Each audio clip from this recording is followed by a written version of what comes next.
Olá, bom dia para você que passa a participar conosco. Eu convido você a estar junto, nós estarmos juntos na ministração da palavra do Senhor, que Deus traga sobre a tua vida o Espírito Santo de Deus, o pleno entendimento do que nós vamos tratar pela palavra do Senhor. Eu convido você, se você tiver uma Bíblia, que você abra a sua Bíblia, que você acompanhe as passagens, porque Deus é assim que Ele fala conosco, amém? Se você tiver uma Bíblia, abra ela, acompanhe as passagens, né? E analise, porque Deus se agrada disso e Deus vai falar com você através da palavra, amém? Eu vou continuar, eu vou dar sequência, né, à ministração, entendendo o novo nascimento em Cristo, o novo nascimento proposto em Cristo. Hoje vai ser a parte 2. Que é um assunto muito maravilhoso, é um assunto, o novo nascimento em Cristo é algo tremendamente maravilhoso, eu diria assombrosamente maravilhoso, e a gente precisa entender isso, porque a palavra toda fala sobre isso de maneiras diferentes, mas toda a palavra de Deus prepara para esse ápice, o novo nascimento em Cristo Jesus. O texto base que eu estou usando é João, Evangelho de João, capítulo 3, versículo 3. João 3, 3. Onde Jesus disse a Nicodemos: em verdade te digo que quem não nascer de novo não pode ver o reino de Deus. Então, esse novo nascimento que Jesus está propondo, ou chamado pela teologia de regeneração, que foi proposto por Cristo, é uma obra divina, é uma obra de Deus na nossa vida. É uma obra realizada exclusivamente por Deus. O homem não tem parte no novo nascimento, e é isso que tem que ser caído por terra em muitas doutrinas. O homem não tem parte no novo nascimento, é uma obra exclusiva de Deus.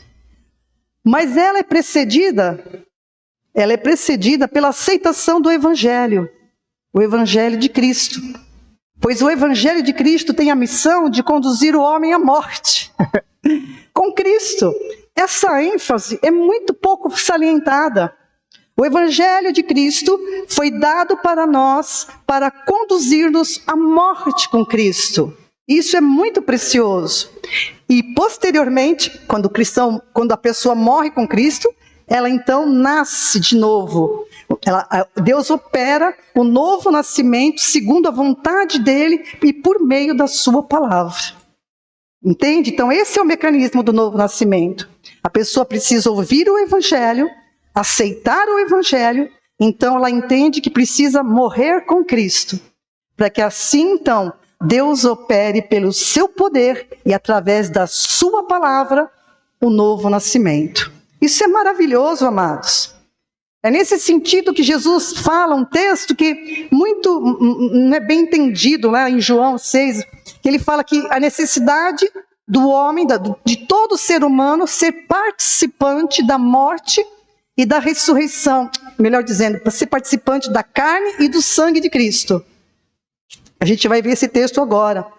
Ser participante da carne e do sangue de Cristo, que está lá em João capítulo 6. E quando Jesus fala isso, que nós precisamos ser participantes da carne e do sangue de Cristo, isso não é apenas um conceito simbólico. Não é um conceito simbólico. Trata-se de um compromisso que exige do homem sujeição à doutrina de Cristo, conduzindo o homem a participar da morte, sepultamento e ressurreição de Cristo. Tá? E João 6, aí Jesus vai nos dar uma explicação profunda disso, né? Que na hora os ouvintes não entenderam, né? Mas a gente precisa ver o contexto todo, tá? Então eu quero que você me acompanhe em um capítulo do Evangelho de João, capítulo 6, o contexto de que Jesus vai falar. E no contexto aí, Jesus havia acabado de fazer a multiplicação de pães e peixes para uma multidão que estava ali seguindo e ouvindo os ensinamentos dele. Mas aquela multidão, o que a gente constata pelo que está acontecendo ali no contexto, eles não aprenderam a lição que os pais dele lá no passado tiveram, né? Quando quando o povo foi tirado do Egito, tirado do Egito pelo poder de Deus, ou seja, tirado da escravidão do Egito pelo poder de Deus e transportado para a terra que Deus havia prometido a Abraão. E eles, no deserto, passaram por provas. E Deus fala com eles, né, ali que eles reclamavam, e Deus lá em Deuteronômio, capítulo 8, versículo 3, lá no Antigo Testamento, ele diz assim, olha as palavras do Senhor. Ele te afligiu, né, Deus te afligiu e te deixou ter fome, depois te sustentou com o maná que não conhecias e que teus pais também não conheceram, para te dar a entender que não só de pão vive o homem, mas de toda palavra que sai da boca de Deus. Aleluias! Para te dar a entender, presta bem atenção nessas palavras, porque é maravilhoso, amados, a gente vê como as passagens bíblicas se interrelacionam. Eu estou falando uma passagem lá do começo, de Deuteronômio, e vai se casar com o que Jesus está falando agora. Então toda a Bíblia, ela se intercala, as passagens, os versículos se interrelacionam, trazendo uma lógica, trazendo um pensamento só, trazendo o que Deus quer de nós. E ele fala aqui nesse texto de maneira clara, para te dar a entender que não só de pão, não só do pão físico, não só do alimento cotidiano, não só das coisas materiais, vive o homem, mas de tudo o que sai da boca de Deus.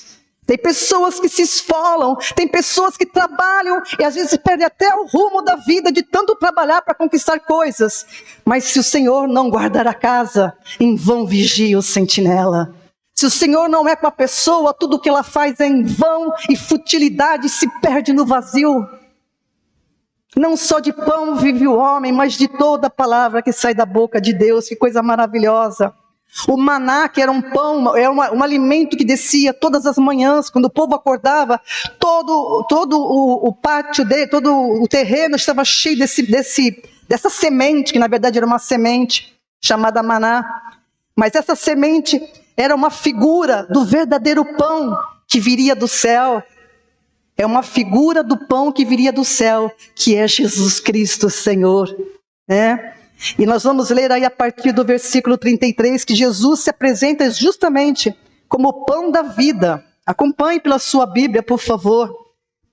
Eu gosto quando os nossos olhinhos, amados, batem na Bíblia. Sabe por quê? Porque o Espírito Santo começa a trabalhar com você. Sabe, tem pessoas que gostam do celular. Hoje as pessoas usam muito celular. Tudo bem, eu uso para pesquisa, mas não para estudar.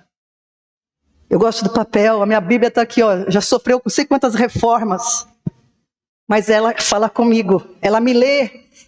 Quando eu leio, ela fala comigo. Então é por isso que é importante você abrir a Bíblia, é importante que você tenha uma Bíblia, que você leia os textos, para que o Senhor possa falar ao teu coração, para que o Espírito Santo de Deus testifique no teu coração a verdade. João 6,33, Jesus diz: porque o pão de Deus é o que desce do céu e dá vida ao mundo. O pão de Deus que desce é o que desce do céu e dá vida ao mundo. Então lhe disseram: Senhor, dá-nos sempre desse pão. O povo ali estava atrás do pão físico. O povo vai nos dar todo mundo, né? A coisa mais notória é como as pessoas vivem, né, dessas coisas, né? A gente vê no Brasil como vivem dos benefícios do governo, como querem que venha tudo na mata. Ah, Senhor, dá-nos sempre desse pão. Mas Jesus não estava se referindo ao pão físico. Não estava. Jesus estava demonstrando para eles que eles precisavam de vida, porque eles estavam mortos, como toda a humanidade está morta. Sem Jesus, a humanidade está morta, espiritualmente morta, separada de Deus, não participante da sua glória. E por isso nós estamos vivendo esse propósito agora na terra, para declarar que Jesus é o meu Salvador e o meu Redentor dessa maldita condição que se estabeleceu no mundo. Ou você crê nisso, ou você estará perdido para sempre. Eu não posso deixar de falar isso. Se você não entender estas coisas, se você morrer hoje, você estará condenado para sempre. Porque nós somos eternos. Um dos meus próximos estudos será o que acontece após a morte. E muitas pessoas acham que morreu, acabou. Por isso que tem muita gente que se mata, porque acha que acaba com tudo. Não acabou com nada, mas deu início a uma eternidade tenebrosa. E eu convido você, em nome do Senhor Jesus, como ministra do seu evangelho, que você examine essas coisas. Aquele povo, e muitos hoje, não precisam somente do alimento físico. Deus sabe que a gente precisa do alimento físico, mas essa não é a essência da nossa necessidade humana. A essência da nossa necessidade humana é a vida de Deus em nós. E a vida é uma dádiva de Deus em Cristo Jesus, porque somente Jesus nos dá a vida eterna. Aleluias. No versículo 35, Jesus vai declarar isso. Declarou-lhes, pois, Jesus: eu sou o pão da vida. Aqui nesse evangelho de João, Jesus vai fazer acho que são 7 declarações. Eu sou. O eu sou, o Deus vivo no meio de nós diz: eu sou o pão da vida. Quem vem a mim jamais terá fome, e quem crê em mim jamais terá sede. Que coisa fantástica! Ele não está falando da água, ele não está falando do pão físico. Eu vou aproveitar e já beber, que eu preciso dela. Quem vem a mim jamais terá fome, quem crê em mim jamais terá sede. E esses termos, fome e sede, precisam ser entendidos à luz das Escrituras. Precisam ser entendidos à luz das Escrituras. Porque fome e sede são figuras para aquele que é pobre de espírito, para aquele que se humilha diante de Deus, para aquele que reconhece a sua necessidade, a sua carência de Deus na sua vida. Por isso que nas bem-aventuranças, lá em Mateus 5, Jesus diz: bem-aventurados os que têm fome e sede de justiça, porque eles serão fartos.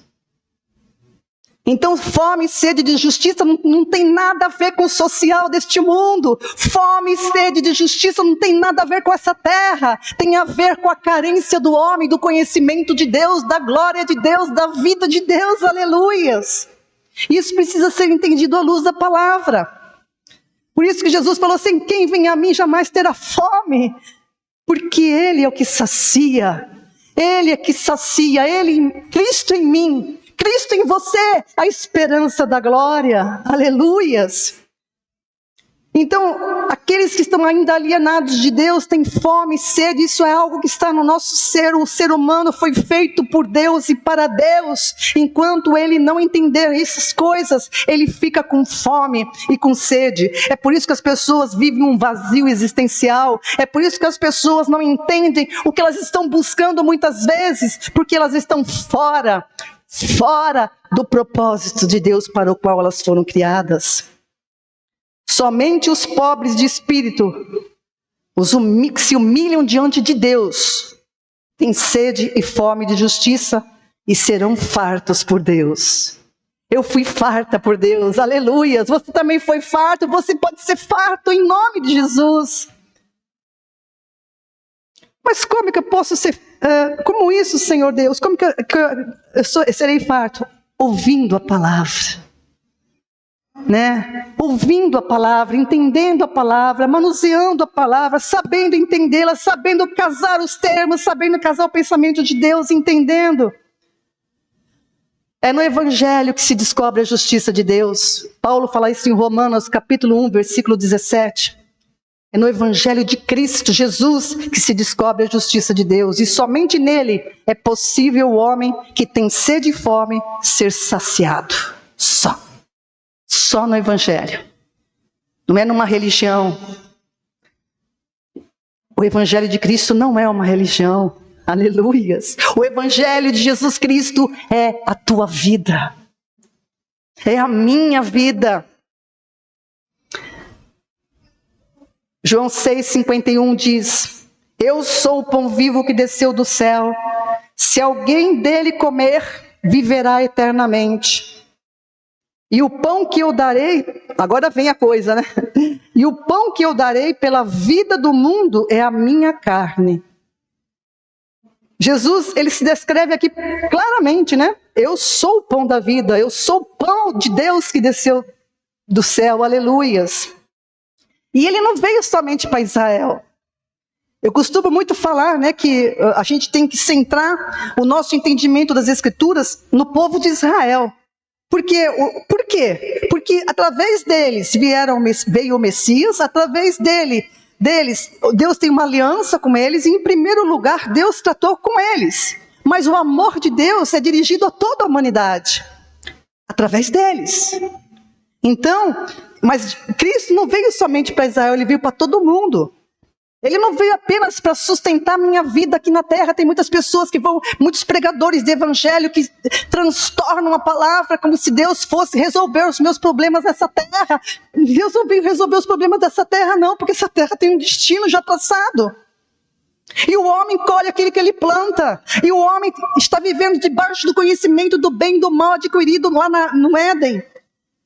E o homem tem capacidade, porque ele foi feito assim para resolver os seus problemas. É óbvio que Deus me dá graça. É óbvio que Deus me orienta se eu clamar por Ele. Mas esse não é a essência do Evangelho, aleluias. E é isso que tem que estar na minha mente, no teu coração também. A essência do Evangelho é eu olhar para Cristo e ver o propósito eterno que transcende essa terra, transcende esse tempo, transcende tudo que eu olho e vejo e escuto. Aleluias. Ele não veio apenas para sustentar a vida física aqui, ele veio para dar vida eterna. Ele quer que você viva. Jesus Cristo, o eterno, o Verbo de Deus, veio ao mundo para que você tenha vida eterna com Ele. Com Ele. Aleluias. Vida espiritual, vida em comunhão plena, vida em comunhão plena com o Pai e com o Filho. Que coisa tremenda. A mente natural, ela não consegue entender essas coisas. Ainda mais que Jesus agora está falando uma linguagem que você vai ver como que eles não conseguiram entender o que Jesus estava falando. Porque as coisas espirituais só se discernem espiritualmente, pela palavra.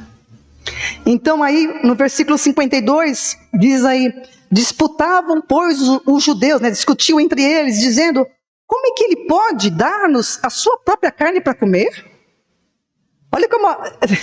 Gente, quando a gente está fora da palavra, quando a gente não entende alhos nem bugalhos, quando a gente está, com véu, você ouve uma palavra dessa, mas que loucura é essa? Esse cara é canibal? Ele quer que a gente seja canibal? Né?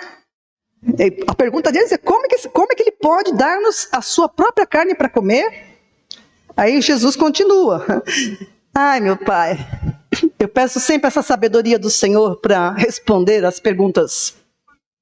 As perguntas que por trás elas são sutis, né? São perguntas que estão com sutileza, né? E Jesus responde aí no versículo 53. Em verdade vos digo, se não comerdes a carne do Filho do Homem e não beberdes o seu sangue, não tendes vida em vós mesmos. Tá claro ou não? Eu preciso desenhar. Hoje eu não tenho lousa aqui. Precisa desenhar? Em verdade vos digo que se não comerdes a carne do Filho do Homem e beberdes o seu sangue, não tendes vida em vós mesmos. Aí continua, Jesus aprofunda, né? Quem comer a minha carne e beber o meu sangue tem a vida eterna, e eu o ressuscitarei no último dia. Que coisa maravilhosa! Presta atenção! Quem comer a minha carne e beber o meu sangue permanece em mim e eu nele. Assim como o Pai que vive me enviou, e igualmente eu vivo pelo Pai também. Quem de mim se alimenta, por mim viverá. Aleluias. Versículo 58. Este é o pão que desceu do céu. Em nada semelhante àquele que vossos pais comeram, e contudo morreram. Mas quem comer deste pão viverá eternamente. Aleluia! O que essa linguagem de Jesus estava... O que significava essa linguagem de Jesus quando a gente estuda a palavra e intercala os pensamentos na Bíblia, as explicações? A gente entende que essa linguagem de Jesus se refere ou é igual: tome a sua cruz e siga após Cristo. Participar da carne e participar do sangue é igual: tome a tua cruz e siga a Cristo, ou seja, morra com Ele. Da sua natureza adâmica, sepulte esse ser, essa velha criatura, sepulte, e Deus te ressuscita. Pelo mesmo poder que levantou o Cristo dos mortos, te levanta como uma nova criação em Cristo. É loucura para os homens, mas é o poder de Deus. Quem crê, verá a glória do Senhor. Para isto, só é preciso uma coisa que as pessoas falam muito. Eu confio no Senhor, eu confio em Deus, eu confio. Mas na hora de crer, na hora de verdadeiramente de entender e crer, a conversa é outra. Porque quando Cristo falou isso, todo mundo disse: esse cara aí, comer a carne dele, o sangue dele, o que significa? Significa que eles precisavam, aquele povo incrédulo, aquele povo recalcitrante, aquele povo que teimava que eram filhos de Deus por causa da descendência deles de Abraão, descendência física e não da promessa. Porque a descendência da promessa de Abraão é eu e você e todo judeu que confessa que Jesus Cristo é o Senhor. Esses são os verdadeiros filhos de Abraão. São os filhos da fé. Então, para que isso aconteça, basta confiar em Jesus Cristo, o enviado de Deus como Salvador prometido, desde que Adão pecou no Éden. Coisa que incrível, como Deus é tremendo. Desde o Éden, Adão falhou, e ali no Éden mesmo, ele já deu o proto-evangelho do descendente que pisaria a cabeça da serpente. Que Deus não é homem, como a gente cantou, Deus é um Deus de promessa, Deus é um Deus de aliança, Deus não é homem para mentir, e você precisa confiar nele. Se ele falou, se está escrito nas Escrituras, é porque Deus é palavra que veio de Deus para a tua vida, para que você entenda. Sem essa palavra jamais a gente entenderia a nossa situação. Jamais. Se Deus não revelasse, a palavra dele para nós, jamais a gente tomaria conhecimento da nossa necessidade tremenda, do que ele fez por nós também através de Cristo. Então aquelas pessoas ali precisavam confiar em Cristo. E não é surpresa que eles, sem essa confiança, ficavam com essas perguntinhas, Porque a pessoa que não tem confiança começa com umas perguntas meio truncadas, Como que ele pode dar sua carne para comer? Ao invés de perguntar: Senhor, nos explica, o que significa? Você entende a diferença? A pessoa que está com um coração ainda indisposto, incrédulo, ou sei lá o quê, ela fica com perguntas questionando. Um coração humilde, o que ele faz? Senhor, não explica-nos, a gente quer entender isso. O que significa isso? Comer a sua carne e beber o seu sangue. Então é isso que muda. Quando você está disposto a aprender, Deus vai explicar para você a sua palavra. Um dia, eu não nasci sabendo o que eu sei hoje. Eu não nasci sabendo, nem você nasceu sabendo nada. Você aprendeu através do aprendizado. De ter um coração aberto para aprender aquilo que Deus quer ensinar para você. E na palavra é da mesma forma. A gente precisa ter um coração aberto, não é para fazer perguntas questionadoras, do tipo: como assim? Isso não pode ser isso, de jeito nenhum. Não, a gente tem que falar: Senhor, me ajuda a entender o que o Senhor quer dizer com isso. E agora ficou claro para você ou não? É necessário beber da carne e o sangue de Cristo, ou seja, é necessário morrer com Ele. É necessário, o Evangelho de Cristo é isso.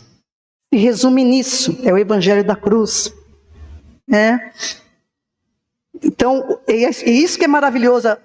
O Evangelho é o Evangelho da cruz. E o novo nascimento, a regeneração que Cristo propôs, ela se refere à ressurreição com Cristo. Escreva isso, né? O novo nascimento, ou regeneração, como você quiser, refere-se à ressurreição com Cristo. Eu coloquei isso ou não? Sim, coloquei. Então, preste atenção nisso. O novo nascimento tem a ver com a ressurreição. Essa nova vida espiritual que Cristo nos dá, quando a gente morre com Ele, é sepultado com Ele e ressuscita com Ele, é uma nova vida espiritual que não é dada para quem está morto, para o pecador, não. Presta bem atenção no que eu estou falando. A nova vida em Cristo não é dada para aquele que está morto em delitos e pecados, não. Ou seja, para aquele que está no pecado. Como assim, pastora? Porque aquele que está morto no pecado precisa o quê? Morrer. A nova vida é dada para aquele que ressurge dos mortos com Cristo. Entende isso? A ressurreição é a base da nova vida em Cristo. Por isso que as pessoas que não creem na ressurreição, elas estão fora. Uma pessoa que não confessa que Cristo ressuscitou, uma pessoa que não crê na ressurreição dos mortos, como tinha muitos naquela época, a gente está estudando na quarta-feira o gnosticismo, né, que é o dualismo, foi o dualismo, começou com o dualismo e depois a base foi isso, né? E eles negam a ressurreição. Entende? Então, uma pessoa que nega a ressurreição é o espírito do anticristo, porque se depõe contra a palavra do Senhor. O Senhor não é homem para mentir. Se você crê em Cristo e morrer com Ele, Deus te ressuscitará dos mortos, te dará uma nova vida com um novo coração e com um novo espírito. Aleluia! Então, a gente precisa entender isso. Da velha natureza não é aproveitado nada. Como assim, pastora? Mas eu estou aqui, você está aí, mas o seu corpo vai ficar aqui. Na sua essência, que ninguém vê, mas Deus vê, você é uma nova criatura, com um novo nome, espiritualmente falando, numa realidade espiritual, você está sentado à destra do Senhor nos céus, palavra do Senhor. Você não está sentado nessa cadeira não, você está aqui fisicamente, mas o teu lugar é do lado do Senhor. É do lado dele, está escrito em Efésios. Deixa eu abrir lá para não falar fora da palavra. Ele nos fez assentar nos lugares celestiais. Aleluia, aleluias por isso.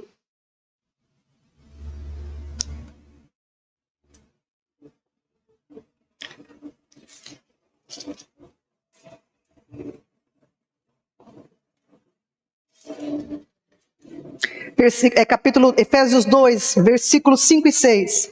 Estando nós ainda mortos em nossos delitos e pecados, veja bem, mortos, ele vivificou. Para vivificar, tem que morrer. Ou, que nem Jesus falou, vocês são ignorantes, para uma coisa brotar primeiro, a semente precisa morrer, né? Então, nós, ainda mortos em nossos delitos e pecados, nos vivificou juntamente com Cristo. Pela graça sois salvos. Versículo 6. E nos ressuscitou, veja que é uma coisa consumada. E nos ressuscitou juntamente com Ele e nos fez assentar nas regiões celestiais em Cristo Jesus. Aleluia! É essa posição de autoridade que você tem. Quando Jesus disse, e vocês receberão poder e autoridade. Ele não está falando ele está falando que a palavra minha estará em você. E eu te dou autoridade porque você está sentado do meu lado nas regiões celestiais. É assim que você deve se posicionar como cristão, como crente em Cristo Jesus, que tem autoridade, que dimensiona, que discerne o bem e o mal, e sabe se posicionar de acordo com a palavra do Senhor. A velha natureza não é aproveitada e nem meramente purificada. Por isso que esse papo de lutar contra o pecado é uma bobagem. É falta de entendimento. É falta de não resplandecer a luz da palavra do Senhor na mente da pessoa. Da velha natureza nada é aproveitado, nada é purificado. Ao contrário, ela é completamente descartada na morte com Cristo. E assim surge um ser novo. Então eu sou nova criação em Cristo. Eu creio, você crê no Pai que falou isso? Faço de vós uma nova criação, participante da minha justiça e da minha glória. A glória que foi perdida no Éden é restituída em Cristo Jesus. O homem no Éden, a gente vai estudar isso quando a gente estudar a Bíblia, desde lá em Gênesis de novo. A gente vai ver que o homem estava revestido, o homem não andava peladão lá, né? A imagem que a gente tem, que Adão e Eva andavam peladão no meio das flores, das árvores, né? Aquela imagem bem humana, bem mente carnal. Você não tem noção. Você não tem noção do que era o Éden. Adão estava revestido. Toda a estrutura dele e da mulher era de glória. Você quer um vislumbrezinho? Pequeno, muito pequeno, um dedinho mindinho. Foi o que aconteceu com Moisés. Quando Moisés subia no Monte Sinai, o que acontecia com ele quando ele voltava? Ele estava todo revestido de glória. Olha, hein? Mas aquela glória, o que acontecia com a glória dele? Ela se apagava. Agora você imagina o que é estar pleno de Deus, eternamente. Então Adão e Eva estavam revestidos de glória. A estrutura do corpo deles era própria para viver na presença do Eterno, para falar com Ele todos os dias e todas as horas, falando em dimensão de tempo, porque lá não tinha isso ainda. E Adão, quando ele pecou, o que aconteceu? Mudou tudo assim, ó. Ele foi transformado. A glória que ele estava revestido, o corpo dele foi transformado. Deus o vestiu de pele. Olhe lá no texto, Deus revestiu ele de pele, porque ele já não estava mais na presença de Deus, ele precisaria estar com um corpo próprio para o que ele ia enfrentar na terra. Ele era pó e ao pó voltaria. Ele foi revestido dessa pele que a gente tem. Totalmente transformado. Perdeu. Dissipou-se aquela glória e o Éden foi recolhido. Porque o Éden é uma dimensão espiritual, que era o objetivo de Deus, que se espalhasse por toda a terra. Mas Deus não mente, e Ele diz na sua palavra: toda a terra se encherá da minha glória. Ele não é homem para mentir, entenda isso. Ele não é homem para mentir, Ele disse: toda a terra que Ele criou se encherá da glória de Deus. E essa glória agora está em mim. Ela não é visível aos olhos dos homens. Mas quando ele se manifestar, ou quando eu morrer, ou quando eu for arrebatada, então todos verão o que é ser glorificado. Amém, igreja? Então, do velho homem nada é aproveitado. Tiago, capítulo 1, versículo 18 diz, olha só, eu quero que você preste atenção nesse texto de Tiago. Tiago 1, 18. Segundo a sua vontade, Ele nos gerou pela palavra da verdade. Presta bem atenção. Presta bem atenção. Segundo a sua vontade. Então era a vontade de Deus. Ele nos gerou pela palavra da verdade, para que fôssemos como primícias das suas criaturas. Olha que coisa impressionante. E aqui tem tanta coisa profunda. Meu Deus, nós somos as primícias do que Deus queria no Éden. A primeira primícia foi Cristo, óbvio, né? Ele é o primogênito. Mas agora nós, a igreja, corpo de Cristo, são as primícias daquilo que Ele planejou no Éden, para toda a terra. A igreja, corpo de Cristo. A igreja, corpo de Cristo, são as primícias de tudo que Deus planejou lá no Éden, quando Ele disse: façamos o homem a nossa imagem, conforme a nossa semelhança. Aleluias! Nós somos as primícias, nós somos o cumprimento dessa palavra no Éden. Nós somos o cumprimento, nós temos a imagem e a semelhança do Cristo glorificado. E quando Tiago diz, ele nos gerou, essa palavra, esse termo no grego que Tiago utiliza, né, nos gerou, é um termo, significa, é um termo bem técnico, próprio da medicina, né, faz parte do contexto da medicina, e se refere ao ato de gerar uma criança no nascimento, né, ou seja, no parto, né, é um termo específico, técnico, de quando a criança nasce, é retirada. Entende? Então o novo nascimento, é por isso que Paulo fala, né? Eu sofro dores de parto por vocês, até que ver Cristo formado em vocês. Dores de parto. Os pastores passam dores de parto para ver Cristo formado naqueles que o Senhor trouxe para pastorear.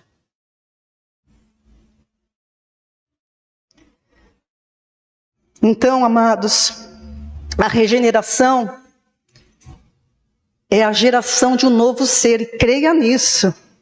A gente vai ver que isso ainda não é visível, porque as coisas correm dentro dessa dimensão. Deus não nos tirou do mundo na hora que a gente nasceu de novo. Jesus fala sobre isso, né, em João 17, a gente tem comentado sobre isso. Então, é uma geração de um novo ser em Cristo, resultante da obediência ao Evangelho de Cristo, que conduziu o homem à morte com Cristo e à ressurreição em novidade de vida. Aleluias! Aleluias! Então, segundo a mensagem do Evangelho, a pessoa que está na condição de pecado, o pecado é uma condição, não é um ato. Quem peca, ou seja, o escravo do pecado, comete pecado. Esse é o princípio. Então, a pessoa morta em delitos e pecados, ela não é despertada. Tem algumas doutrinas que falam que o pecador é despertado para uma vida espiritual. Não, está errado. Não é despertado para uma vida espiritual. Ele é levado para a morte mesmo. Não tem nada de despertar. A velha criatura, a pessoa na condição de pecado, ela tem que morrer com Cristo, porque essa é a justiça de Deus, que cumpre o que ele falou lá no Éden. Deus não volta atrás na sua palavra. Certamente morrerás eternamente. Ele não está falando de coisa de morrer fisicamente, não. Você está separado de mim eternamente. Mas Deus abriu uma porta. Deus deu o pão dele e disse: creiam, comam e bebam do sangue dele, e eu vos farei de novo uma nova criação, primícias das minhas criaturas que eu sempre desejei. Aleluia, você faz parte dessas primícias. Então vibre, haja com essa autoridade. Mas essa não é uma autoridade para pisar em ninguém. Eu tenho dito para alguns discípulos, essa autoridade, esse poder que eu tenho em Cristo não é para pisar em ninguém. Mas é para dizer para a pessoa, é para conduzi-la a Cristo. É para conduzi-la à mudança de entendimento. Porque todos nós carecemos de mudar a nossa mentalidade, porque é isso que nos resta nesse corpo, para que a gente se aproprie da boa, agradável e perfeita vontade de Deus que está na sua palavra. Eu preciso submeter a minha mente, o meu coração, à obediência de Cristo, através da mudança do meu entendimento. Amém?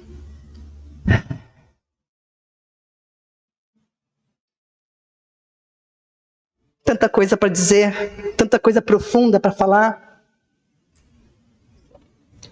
Eu só vou falar mais um pontinho e eu termino. A palavra é muito maior. Mas essa palavra que a Bíblia fala que é preciso morrer com Cristo, ela é muito desconfortável para as pessoas. Você entendeu prontamente o que significava morrer com Cristo quando você ouviu isso? Pergunto. As pessoas, né, como assim? Morrer com Cristo? Eu estou aqui, vou morrer com Ele como?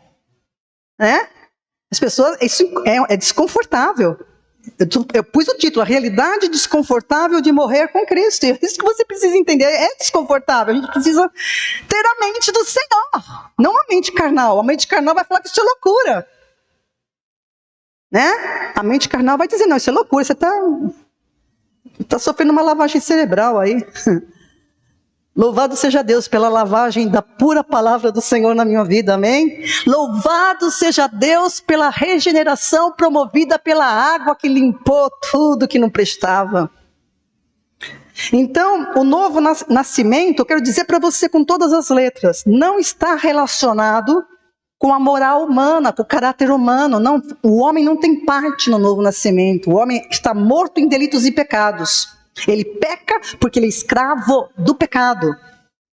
O novo nascimento está relacionado com a doutrina do Evangelho, mais especificamente com o Evangelho da cruz, que é escândalo para uns, né, e é loucura para outros.